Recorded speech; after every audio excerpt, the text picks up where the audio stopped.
Poslušate tedenske vrtnarske nasvete na Zelenem svetu.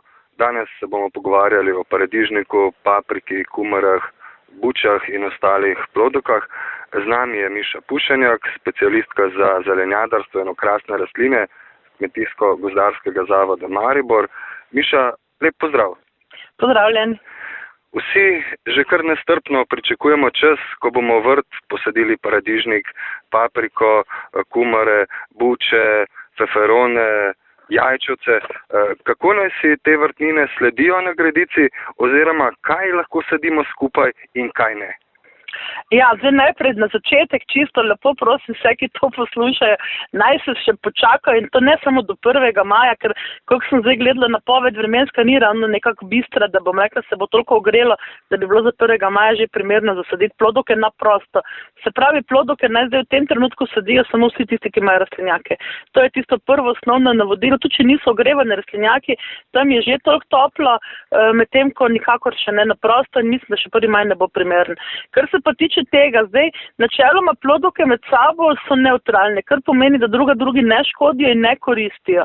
Se pravi, tisti, ki si nekako eno gredo nameni plodovkam, naj jo pač nameni, samo toliko ne pazi, da ne bo ravno paradižnik tisti ta prvi, ki bo senčil vse ostale. Skratka, ne, zdaj odvisno, če ima kumare na opori, potem so nekje skupaj s paradižnikom, skratka, na tak način ne naredi, da bo paprika zagotovo na soncu, ki je dosti nižja od paradižnika, ne, drugače ne bo delala dobro. V rastlinjaku nasploh svetujem absolutno, da združimo tele krompirjevke, ne, skratka razhodnike. Skratka, kolobar moramo spostaviti tudi v rastlinjaku in to najlažje naredimo tako, da se odločimo, da bomo na polovici rastlinjaka imeli razhodnike, na drugi polovici pa tudi druge plodovke, kot so kumare, bučke, pa še kakšno drugo rastlino, ne vem, blitvo, dolga vinja, recimo zelo primerna, por, nekaj peteršila, skratka druga stran naj bo taka lepa pisana, ena stran pa polna teh razhodnikov naših, spravi paradižnik, papriko in pa jajčevec sadimo skupaj. Tukaj pa lahko celo naredimo tako, da pravzaprav paradižnik damo ob rob rastlinjaka, kjer je nekoliko svetleje, zato ker vemo, da v rastlinjaku je poleti tako prevroče in že celo kakšno senčenje papriki celo odgovarja. Zunaj na vrtu pa moram reči, kar se tiče tega sosledja nagrade, samo da se ne senčijo druga. To je najbolj pomembno, pa da seveda imamo dovolj prostora, ne moramo 40 cm stran od paradižnika že saditi paprike, ker bo in za paradižnik in za papriko premalo prostora. Kar se tiče samih teh, nič ni narobe, če imamo na isti gredici paradižnik in papriko, gre samo za to, da je paprika na soncu, spravi, da ni za paradižnikom, kar se tiče sonca, da je ne senči. Odlično. Paradižnik običajno kombiniramo s solato, baziliko. Kaj pa lahko posadimo in sejemo med ostale plodovke? Ja, zdaj med vse razhodnike lahko damo zdaj spomladi, skratka, ko so še te sadike majhne solato, ker tisti prostor izkoriščen, pa že zelo dobro izkoriščen, ne, absolutno, nema vsaka rastlina plodovke tudi svojo baziliko, nekateri vidim, celo se kar znajdejo, pa posejejo, nič ni narobe, če dobro kali, če bazilika rabi kar dobre zahteve za vznik, ne, medtem ko drugih rastlin pa načeloma nekako ljudje niso navajeni dajati, ampak naj bo definitivno kakšna kapucinka, sploh pri malancani, pri jajčevci, ker kapucinke bodo do neke mere zmanjšale število teh koloradskega hrošča, ne bodo ga ustavljali, kje pa, ne, preveč jih ima rad, ampak bo pa število manjše. Tudi kakšno struno na paradižniku bo kapucinka ustavila, ker paradižnika strune zna kar dobro objedati, ne. Skratka, še tudi poleg bazilike, kje po robu, tak tu potem nekakšna kapucinka raste, potem drugi polovici poletja, ko pa potem načeloma pri paradižniku lahko spodnje liste, ko pobiramo plodove, obiramo. Skratka, listi, tisti, ki so pod plodom, so praktično, ko plod oberemo, svoje funkcije opravili, ne? In je v bistvu samo en list pod plodom, pa vsi nad plodom hranijo tisto vrsto plodov. Se pravi, tukaj lahko tiste liste trgamo in potem je že v drugi polovici avgusta spodaj dovolj svetlo in za špinačo in za motovilc. In to lahko brez težav naredimo. Paradižnik bo dovolj zasenčil, tudi motovilc, da bo bolj ugodno kalil. Skratka, to so te kombinacije z razhodniki. Isto lahko naredimo pri papriki, samo tu listov ne trgamo dol ali pa pri jajčevcu, če je dovolj prostora spodaj.